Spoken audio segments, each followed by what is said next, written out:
Today we're going to talk about the Cpd-Elisa assay. We know that the sun emits UV rays. When these rays reach cells, they can cause lesions on DNA. One such lesion product is cyclobutane pyrimidine dimer, also known as CpD. The Cpd-Elisa is an assay for UV damage acquisition.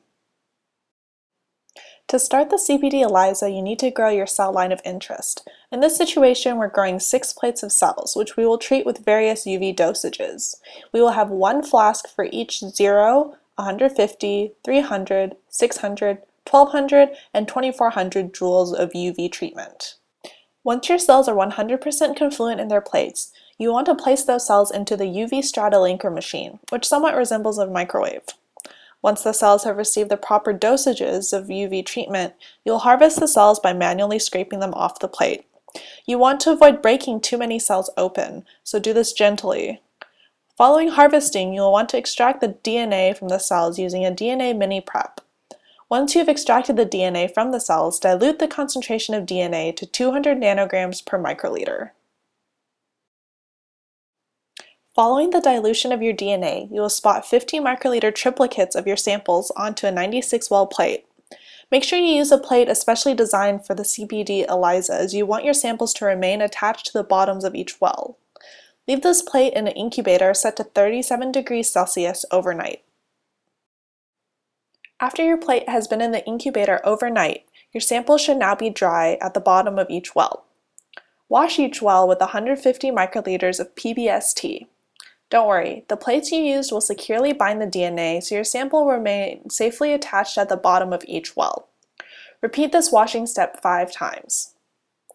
Once your samples have been washed, make sure you remove all PBST from each well and add 100 microliters of 5% FBS solution. This will act as a blocking solution to prevent as much nonspecific antibody binding as possible.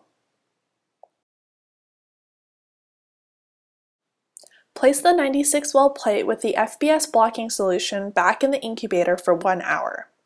At the end of this hour, wash your plate 5 times with PBST. Now it's time to add the primary antibody.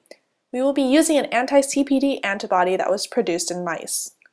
Dilute the antibody to a 1 to 1000 concentration, add 100 microliters to each well, and place the plate back in the incubator for another hour. When the hour is up, once again remove the plate from the incubator and wash 5 times with PBST. This time we will be adding 100 microliters of an anti-mouse secondary antibody in a 1 to 10,000 concentration. Let's talk a little bit about how the antibodies will work. Your DNA is tightly bound to the bottom of each well. The anti-CPD antibody will bind to the CPD lesions in the DNA. As the anti-CPD antibody was produced in a mouse, the secondary anti-mouse antibody will bind to it, further amplifying the signal for later measurements. After an hour of secondary antibody incubation is complete, remove the plate from the incubator as usual and wash 5 times with PBST.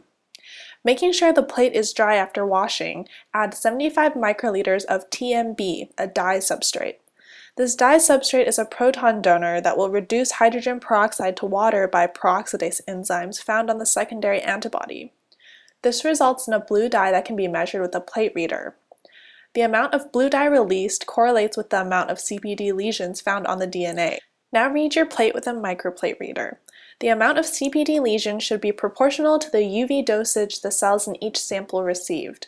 The triplicates allow you to determine errors in pipetting, and they also allow you to calculate a standard deviation. Thanks for watching this video. I hope it was informative.